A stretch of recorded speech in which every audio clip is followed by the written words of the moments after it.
आपने बात की डिप्रेशन की, you were only 19 when And you I'm sorry, I would like to mention another thing कि ऐसा नहीं है कि आप एक दफ़ा मतलब हिदायत आ जाए तो फिर उसके बाद आप जो हो बिल्कुल मतलब Falter नहीं परफेक्ट हो कर जाते सकते। हो। इसका भी मैं एक एग्जांपल हमेशा ऐसे देती हूँ कि चोर कभी भी झोंपड़ी में चोरी करने नहीं जाएगा, वो एक महल में जाएगा। सो शैतान कभी भी उस पे हावी नहीं होगा जो ऑलरेडी बिगड़ा हुआ है। जितना आप बेटर मुसलमान बनने की कोशिश करोगे ना, उतना आपके आपका टेस्ट मुश्किल से मुश्किल होता बिल्कुल जाएगा। ऐसे, बिल्कुल ऐसे। Sorry, you were saying something. मैं ये कह रहा हूँ कि you were only 19 when you were diagnosed with Yeah. clinical depression and वो भी आपने बता चुकी हैं पहले कि आपको एक पैनिक, बड़ा शदीद पैनिक अटैक आया था रात को and you actually drove yourself to the hospital and फिर रास्ते में you fainted as well. I fainted in front of the hospital, like hospital Hospital पहुंच के. When I was like, now I'm safe. अब मैं ठीक हूँ. But Yashma, tell me something. At only 19, a girl who's going through so much, how did you cope up with it? And you know, it's such a difficult time and difficult challenge. Yeah, it was very difficult, of course, because उस time पे मुझे बिल्कुल नहीं पता था what depression means. मुझे तो यही था कि आप sad होते हो, कुछ चीज़ बुरी लग जाती है, upset हो जाते हो, so that is depression. I did not know कि प्रॉपर फिजिकल सिम्टम्स होते हैं, पैनिक अटैक्स हो सकते हैं, या पैरानोया हो सकता है, या डीरियलाइजेशन हो सकती है, कोमोबिडिटीज़ होती हैं उसके साथ. So when I was first, I remember मैं हॉस्पिटल में थी, तो I was being very sensitive to all kinds of आवाज़ें ना. तो मुझे बहुत ऊंची ऊंची आवाज़ें आ रही थी क्योंकि पैनिक अटैक था और मेरा नर्वस ब्रेकडाउन हो गया था. तो मैं नर्वस ब्रेकडाउन हो गया था. मैं सेमी कॉन्शियस थी. सो किस इमरजेंसी में थी मैं उस टाइम पे. सो किसी कोई एक्सीडेंटल केस आया था, तो वो लोग ना बहुत चीख रहे और रो रहे थे.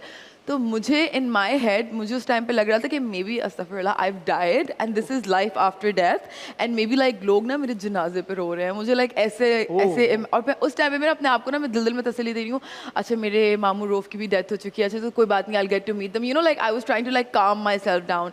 सो it was very difficult, but one of course वो उन्होंने मुझे सेडेटिव्स मुझे थोड़ा सा उन्होंने मुझे काम डाउन किया, मुझे चीज़ें दी, मैं थोड़ा सा होश में आई.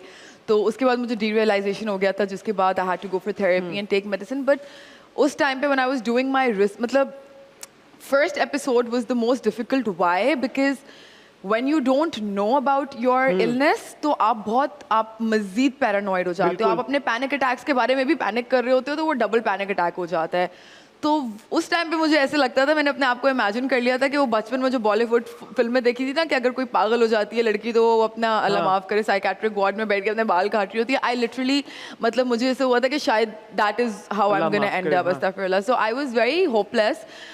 But then yes, I had a very good support system. My friends were amazing. My family was amazing. They took me, मतलब they got me the right kind of help. और आपने ये भी कहा कि जैसे बॉडी में दूसरी तरह की एलिमेंट्स होती हैं, उसके लिए आप दवाई लेते हो. तो अगर कोई मेंटल हेल्थ इशू है तो उसकी दवाइयाँ हैं यार.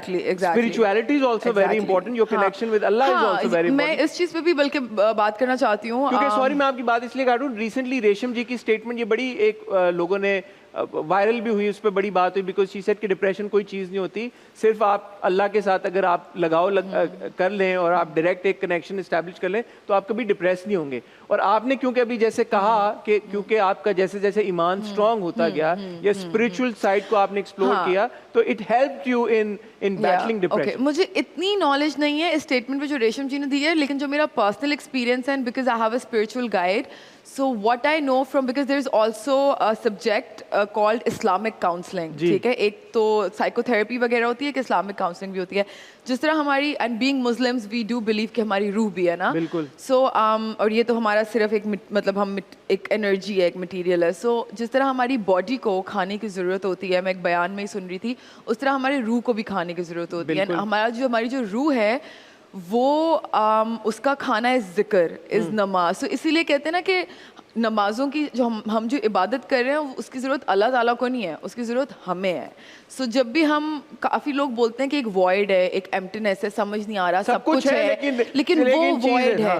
तो वो वॉइड यही है कि आपकी रूह उदास है ऐसे. सो यू नो, उसके लिए यू हैव टू. एंड मैं अपने काम में बल्कि ये बात बोलूँगी कि हमारा specially, I don't know about other मतलब और जो प्रोफेशंस हैं, बट हमारी लाइन ऑफ वर्क बहुत डिफ़िकल्ट है in terms of keeping your mental health in check, because सुबह 10 से लेके रात 10 बजे तक आप सिर्फ फिजिकल या मेंटल काम नहीं कर रहे हो, आप इमोशनल भी कर एंड रहे इन हो. योर केस अगर आप कैरेक्टर्स ही नेगेटिव प्ले कर रहे हो जिनके अपने कोई मेंटल हेल्थ इश्यूज चल रहे हैं तो वो डबल अप हो जाता है. एंड स्पेशली बिकॉज साइकोलॉजी में कहीं ना कहीं एक थ्योरी है कि आप अगर आप the only difference your brain can only differentiate between reality and imagination through activation of senses. ठीक है, अगर आपके 5 senses active हैं so the brain knows कि ये real memory है, लेकिन अगर आपके 5 senses active नहीं है तो brain knows कि आप कोई चीज़ imagine कर रहे हो. बट जब हम acting कर रहे होते हैं, अगर मैं कोई traumatic scene perform कर रही हूँ तो मैं तो उस टाइम पे सांस भी ले रही हूँ, देख भी रही हूँ, सुन भी रही हूँ, टच भी कर रही हूँ.